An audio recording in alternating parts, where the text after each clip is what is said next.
Ya, bagaimana setiap aktivitas ini punya nilai di hadapan Allah Subhanahu wa taala. Ya, aktivitas dalam bahasa Arab, perbuatan disebut amal namanya. Ketika amal itu punya nilai di sisi Allah, dianggap baik oleh Allah, itu disebut saleh namanya.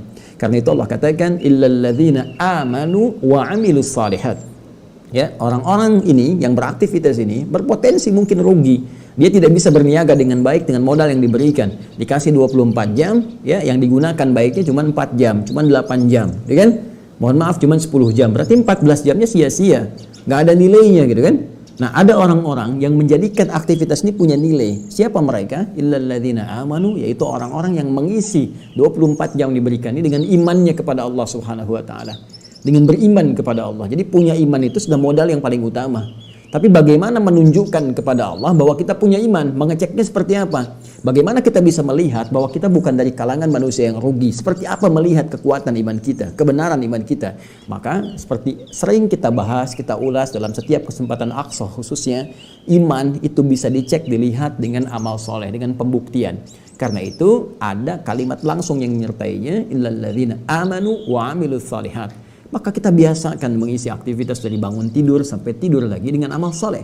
Karena itulah Allah berikan petunjuk melalui Rasulullah SAW, Sayyidina Muhammad SAW, memberikan petunjuk pada kita bagaimana menata setiap aktivitas dari bangun tidur sampai tidur lagi sehingga dia bisa punya nilai di hadapan Allah, punya amal soleh, menjadi ibadah.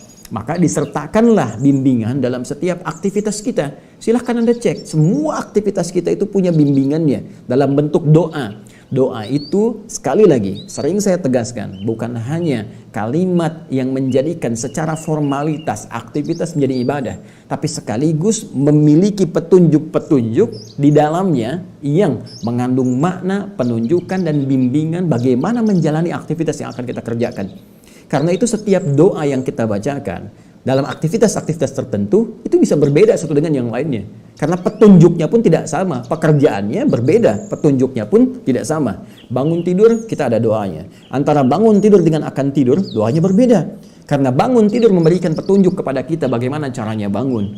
Dari Ibnu Abbas radhiyallahu taala anhuma, ketika beliau menginap di rumah Sayyidah Maimunah radhiyallahu taala anha, ingin mengamati bagaimana Nabi bangun malam harinya untuk menunaikan ibadah tahajud itu.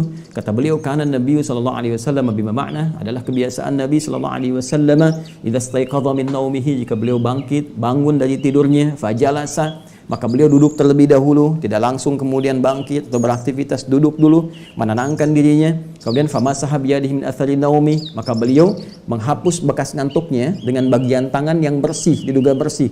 Ya, bisa dengan misalnya bagian jemari yang ini atau dengan punggung tangan seperti ini yang diduga bersih. Dia hilangkan dulu, beliau hilangkan bekas kantuknya sehingga ada kesadaran.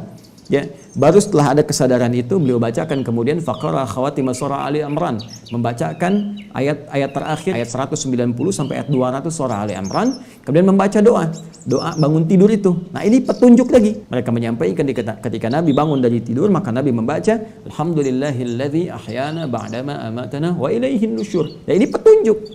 Bukan cuma bacaan yang menjadikan bangun tidur itu menjadi amal soleh, jadi ibadah, jadi punya nilai di hadapan Allah Subhanahu wa taala. Tapi diberikan bimbingan sekaligus bagaimana cara menyikapi bangun itu. Maka kita katakan, segala puji bagimu ya Allah, aku bersyukur diberikan kesempatan untuk hidup kembali, menjalani kehidupan di hari ini, walaupun engkau bisa mewafatkan aku saat tidur tadi.